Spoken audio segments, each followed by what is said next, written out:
The morning sun cast a golden hue over Jonas Hawthorne's modest poultry farm, where the clucks of chickens and the occasional bark from his old dog, Rusty, blended into a symphony of rural life.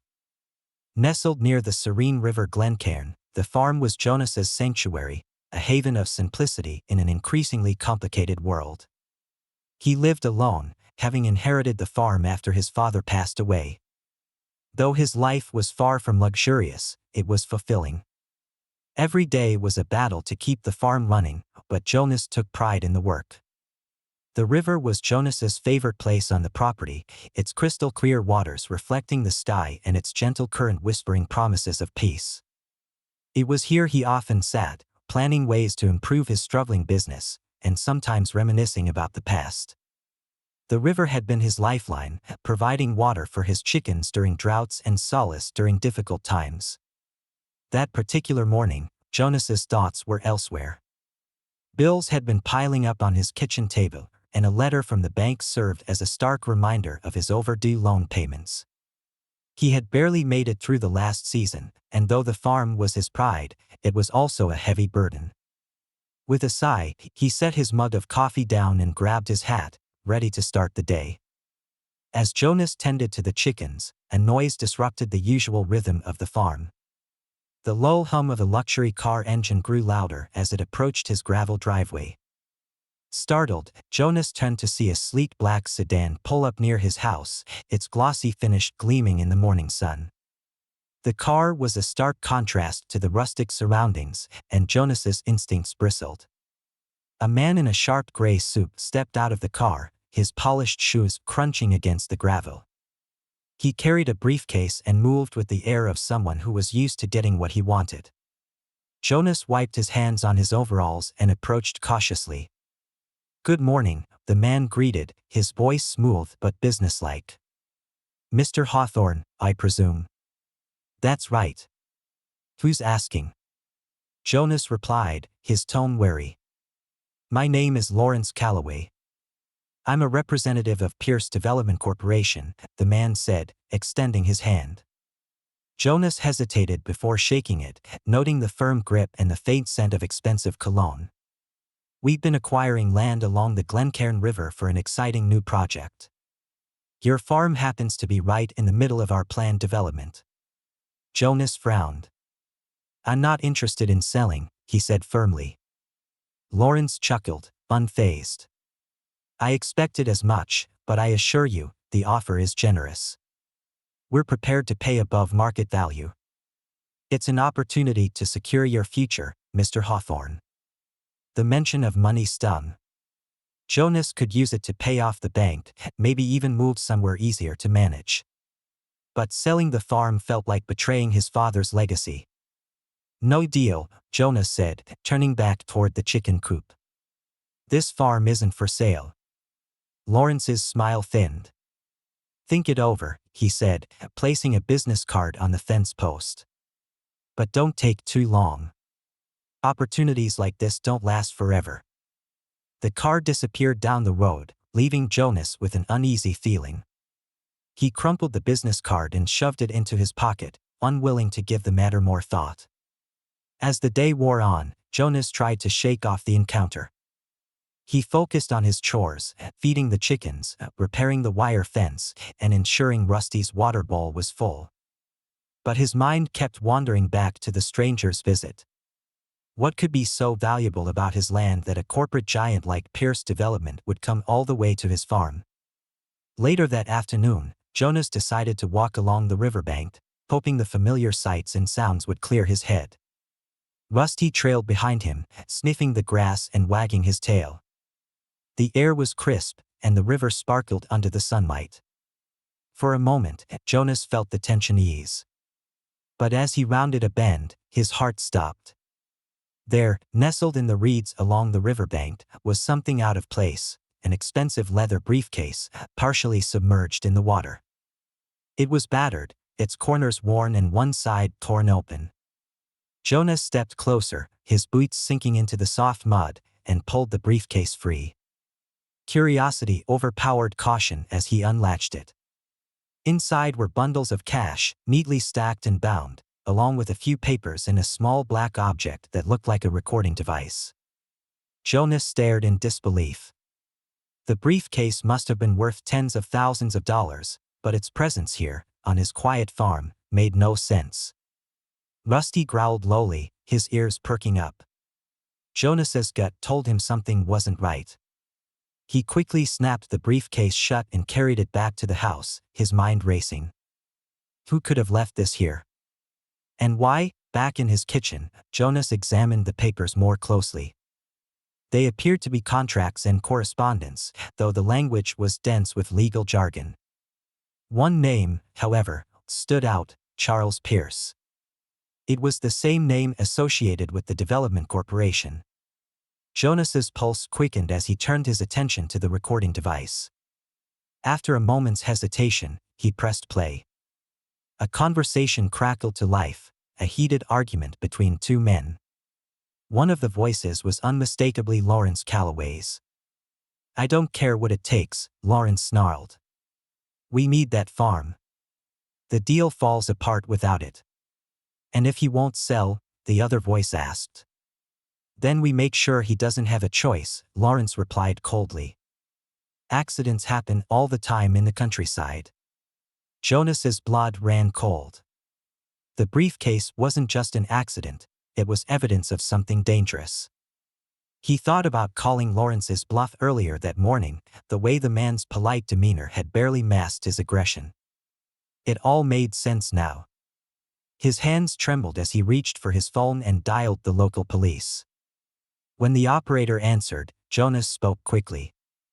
"This is Jonas Hawthorne. I found something by the river, evidence of." "I think it's evidence of a crime," he said. "You'd better send someone fast." As he hung up, Jonas stared at the briefcase, his thoughts racing. He didn't know what he'd just stumbled into, but one thing was certain: life on his quiet farm would never be the same. The following day dawned heavy with the weight of uncertainty. Jonas barely slept after calling the police, his thoughts a tangle of fear and questions. The briefcase sat unopened on his kitchen table, its presence a constant reminder of the perilous situation he'd been dragged into. The local sheriff had promised to send someone to investigate, but the hours stretched on with no sign of help. To distract himself, Jonas returned to his chores, though his heart wasn't in it. The peaceful rhythm of the farm now felt like a fragile veneer masking the danger that lurked just beyond its borders. The river, once his sanctuary, now seemed like the source of all his troubles. Rusty followed him closely as he made his way to the chicken coops. The old dog, usually content to nap in the shade, seemed unusually alert, his ears pricked and his nose twitching at the faintest sound. Jonas couldn't shake the feeling that they were being watched. By late afternoon, Jonas decided to take his usual walk along the riverbank. He thought the familiar routine might help settle his nerves. With Rusty at his side, he followed the winding path through the tall grass, the water's gentle murmur offering a semblance of calm. But as he approached a bend in the river, something broke the stillness, a faint cry carried on the wind. Jonas froze, his heart pounding. He strained to listen, and the cry came again, louder this time. It was a scream, high-pitched and desperate. "Help! Somebody help!" Without a second thought, Jonas took off running, Rusty barking furiously at his heels. The sound grew clearer as he rounded the bend, and then he saw her, a young woman struggling against the powerful current, her arms flailing as the river threatened to pull her under. "Hold on!" Jonas shouted, his voice cutting through the roar of the water. The girl's head dipped below the surface, and Jonas's chest tightened. She reappeared moments later, gasping for air and clutching at nothing. Jonas didn't hesitate. Kicking off his boots, he plunged into the icy water, the cold stealing his breath as he fought against the current. The river, usually gentle and forgiving, had turned into a torrent after recent rains.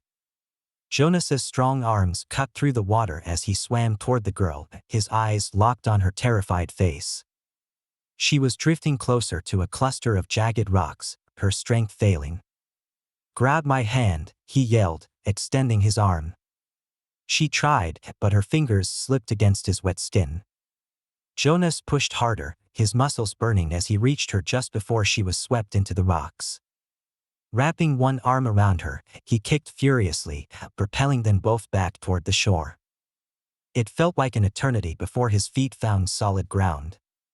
Jonas dragged the girl onto the muddy bank, collapsing beside her as they both gasped for air. Rusty was there immediately, whining and licking their faces, his concern evident. "Are you all right?" Jonas asked, his voice hoarse. The girl nodded weakly, her dark hair plastered to her pale face. She couldn't have been more than 18 or 19. Her designer clothes were soaked and torn, and a diamond bracelet glinted on her wrist, one that had no place in the countryside. "Thank you," she whispered, her voice trembling. I thought I was going to die." Jonas didn't press her for details, giving her time to catch her breath. But as he looked at her more closely, recognition sparked.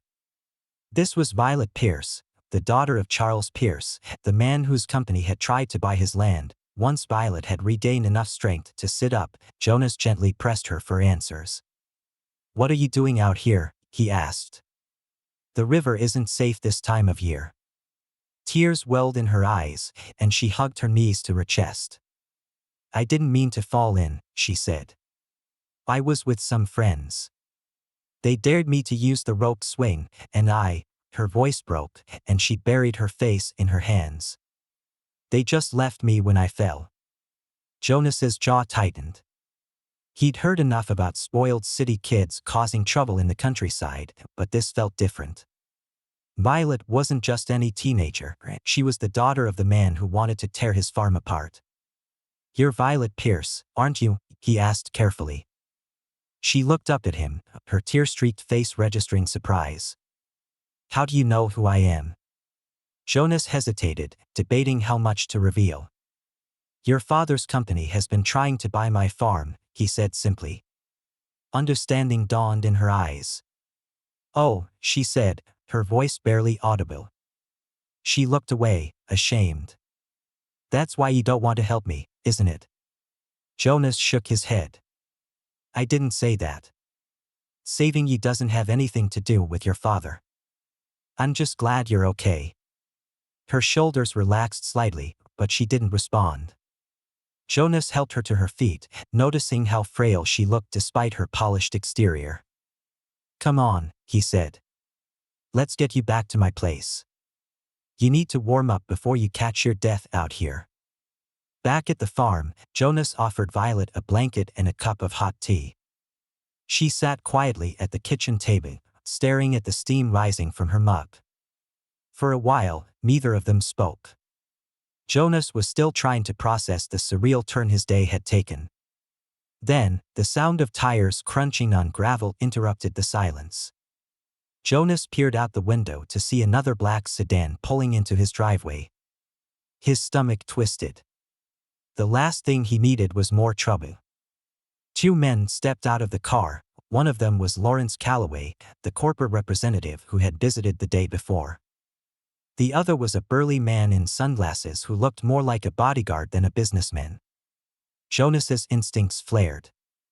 He turned to Violet, who had gone pale at the sight of them. "Stay here," he said firmly. As Jonas stepped outside, Lawrence greeted him with his usual smirk, but there was an edge to his tone.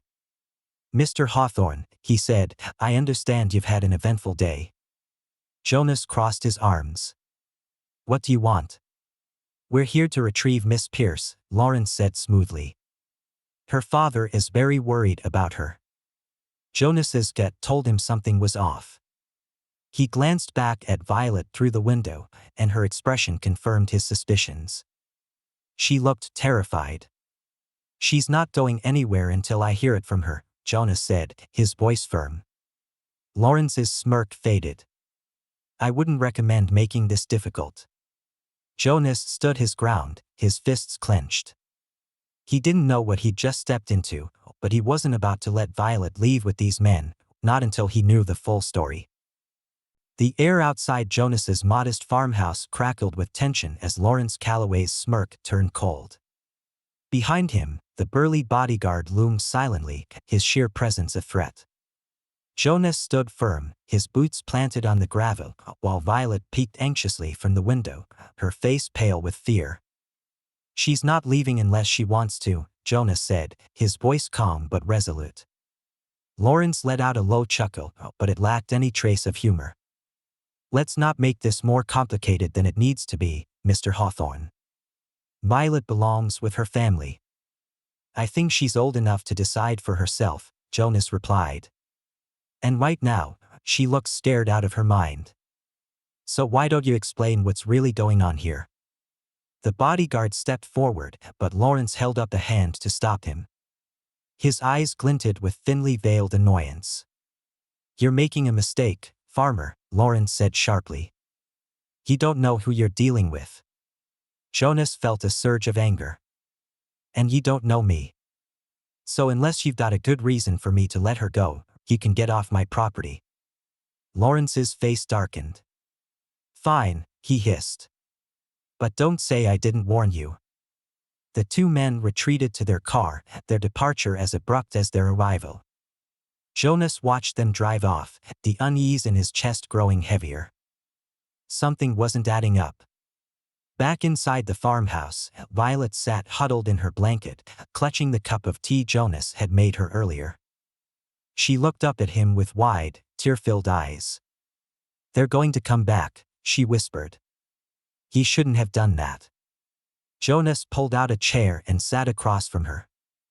"Then tell me the truth, Violet. Why are they so desperate to take you back? And why did they look like they wanted to kill me for stopping them?" Violet hesitated, her fingers trembling around the mug.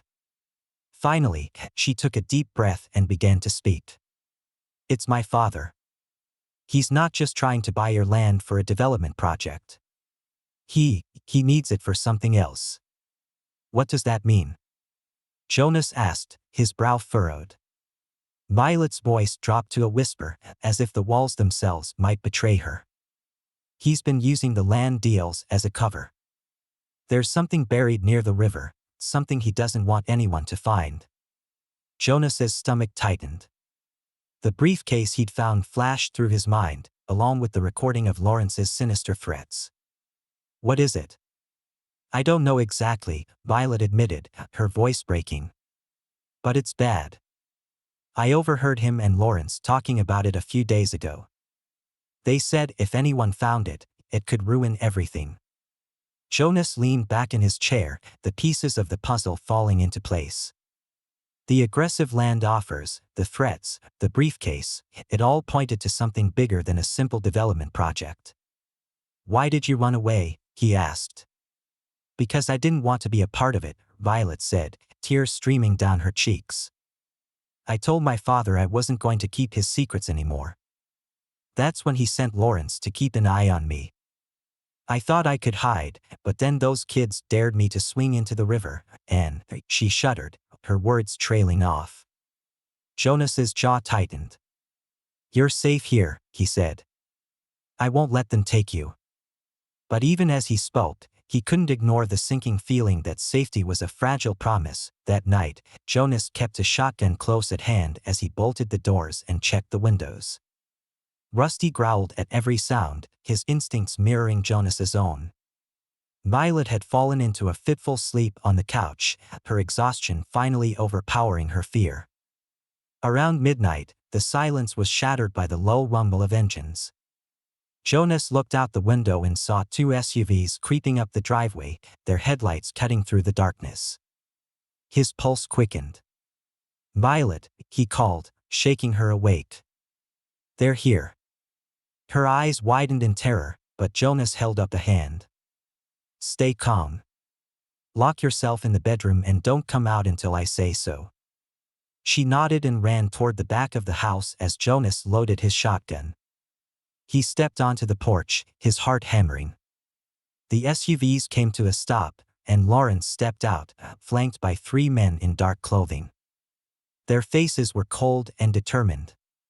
"Jonas," Lawrence called out, his tone dripping with false civility. "Let's not drag this out. Hand over the girl, and we'll be on our way." Jonas raised the shotgun, his hand steady despite the fear coursing through him. "You're not taking her." Lawrence sighed. "I was hoping it wouldn't come to this." He nodded to one of the men, who drew a weapon of his own. Before Jonas could react, a sudden blare of sirens filled the air. Red and blue lights flashed as two police cars roared up the driveway, their presence a welcome surprise. The officers stepped out, guns drawn, ordering Lawrence and his men to drop their weapons. Amid the chaos, Violet emerged cautiously from the house, her eyes wide as she watched the scene unfold. One of the officers, a woman with a firm but kind expression, approached her. "Miss Pierce," she said gently, "you're safe now." "How did you know to come here?" Jonas asked, lowering his shotgun. The officer turned to him.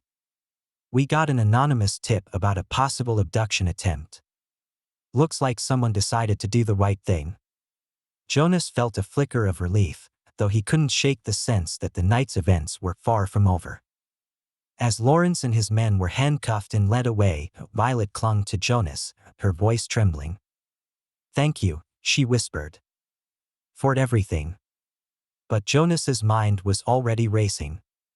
The briefcase in his kitchen, the recording he'd heard, it was all connected. And whatever Charles Pierce was hiding near the river wasn't going to stay buried for long. In the days that followed, the police launched an investigation into Pierce Development Corporation. Violet, now staying with a trusted family friend, provided evidence of her father's illegal activities. Jonas handed over the briefcase, its contents confirming the presence of hazardous materials buried near the river, materials that could have poisoned the water supply for miles around. The media caught wind of the story, and Charles Pierce's empire began to crumble. Jonas, meanwhile, received an unexpected gift, a trust fund set up by Violet, who insisted on repaying him for his kindness. As the farm flourished with newfound resources, Jonas often thought back to the night he made the choice to stand his ground. The river that had once been a source of peace now held an even deeper meaning, a reminder that sometimes, doing the right thing meant risking everything. And as the sun rose over the Glencairn River, its waters calm and clear once more, Jonas knew one thing for certain: the fight to protect what mattered most had been worth every moment.